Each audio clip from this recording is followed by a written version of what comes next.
नमस्कार, मैं हूं आपके साथ पूजा सचदेवा। वक्फ संशोधन कानून को लेकर जबरदस्त बहस और तकरार के बाद वक्फ मामले पर आज लगातार तीसरे दिन सुप्रीम कोर्ट में सुनवाई हुई, जिसके बाद वक्फ को लेकर सुप्रीम कोर्ट ने फाइनल फैसला ले लिया है। लेकिन वो फैसला सुरक्षित रखा गया है। सुप्रीम कोर्ट में वक्फ संशोधन कानून को चुनौती देने वाली याचिकाओं पर सुनवाई हुई। कोर्ट ने सरकार और याचिकाकर्ताओं का पक्ष सुना। Chief justice B R. गवई और ए.जी. मसीह की बेंच ने यह सुनवाई की। सरकार की तरफ से सॉलिसिटर जनरल तुषार मेहता ने दलीलें दी। सॉलिसिटर जनरल ने इसे लेकर किसी भी तरह के अंतरिम आदेश का विरोध किया। कहा कि फाइनल हियरिंग के बाद कोर्ट को अगर लगता है कि ये कानून असंवैधानिक है तो वो इसे रद्द कर सकता है। कोर्ट अंतरिम आदेश से कानून पर रोक लगाता है और इस दौरान अगर कोई संपत्ति वक्फ को चली जाती है तो उसे वापस पाना मुश्किल हो जाएगा।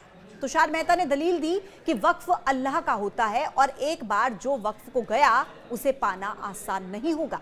तुषार मेहता ने आगे कहा कि वक्फ बनाना और वक्फ को दान करना ये दोनों अलग बातें हैं और यही कारण है कि वक्फ करने के लिए 5 साल के प्रैक्टिसिंग मुस्लिम का प्रावधान किया गया है, ताकि वक्फ का इस्तेमाल किसी को धोखा देने के लिए न किया जाए। उन्होंने ट्राइबल एरिया में बढ़ती वक्फ संपत्ति को लेकर भी दलील दी कि अगर कोई आम आदमी ट्राइबल एरिया में जमीन खरीदना चाहे तो ऐसा नहीं कर सकता। कानून इसकी इजाजत नहीं देता। लेकिन अगर वही व्यक्ति वक्फ करना चाहे तो वक्फ करने के बाद मुतवल्ली जो चाहे वो कर सकता है। ये व्यवस्था इतनी खतरनाक है जिस पर रोक लगाए जाने की जरूरत है। तुषार मेहता ने कहा कि सुप्रीम कोर्ट अपने एक फैसले में कह चुका है कि संविधान के अनुच्छेद 12 के तहत वक्फ अपने आप में राज्य है और ऐसे में यह दलील नहीं दी जा सकती है कि इसमें किसी एक संप्रदाय के लोग ही शामिल होंगे। तो दूसरी तरफ कपिल सिब्बल ने वक्फ कानून को गैर संवैधानिक बताया। उन्होंने तर्क दिया कि यह गैर न्यायिक प्रक्रिया के माध्यम से वक्फ पर कब्जा करने का साधन बन जाएगा। सरकार ये तय नहीं कर सकती कि कौन से मुद्दे उठाए जा सकते हैं। उन्होंने कहा कि वक्फ करना इस्लाम का अभिन्न अंग है। इस्लाम के 5 सिद्धांतों में अल्लाह पर ईमान, नमाज, रोजा, हज और ज़कात यानी कि दान है। यही वक्फ के जरिए होता है परलोक सुधारने के लिए अल्लाह के नाम पर दान, जिस पर सीजीआई ने कहा कि दान तो अन्य धर्मों के लिए भी मौलिक सिद्धांत है।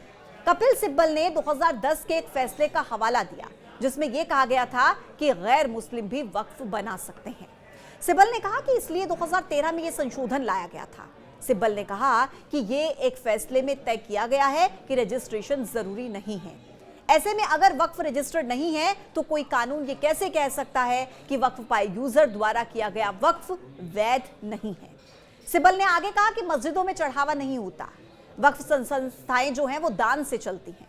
कपिल सिब्बल ने यह भी कहा कि विवाद की जांच कलेक्टर करेंगे, लेकिन जांच की समय सीमा नहीं है। सिब्बल ने कहा कि नए अधिनियम के मुताबिक एएसआई संरक्षित क्षेत्र वक्फ नहीं हो सकता। फिर जिस पर कोर्ट ने कहा कि क्या यह आपके धर्म का पालन करने के अधिकार को छीनता है।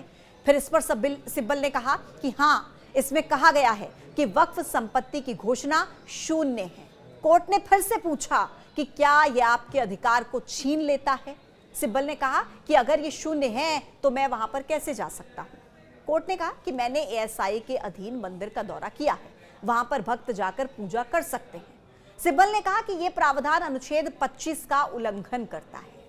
कुल मिलाकर 3 दिनों की मैराथन सुनवाई हुई जिसमें सभी पक्षों की दलीलें पूरी हो चुकी हैं, जिसके बाद सीजीआई बी.आर. गवई और जस्टिस ए.जी. मसीह की बेंच ने फैसला सुरक्षित रख लिया है। अब सुप्रीम कोर्ट तय करेगा कि वक्फ कानून 2025 पर अंतरिम रोक लगाई जाए या फिर नहीं।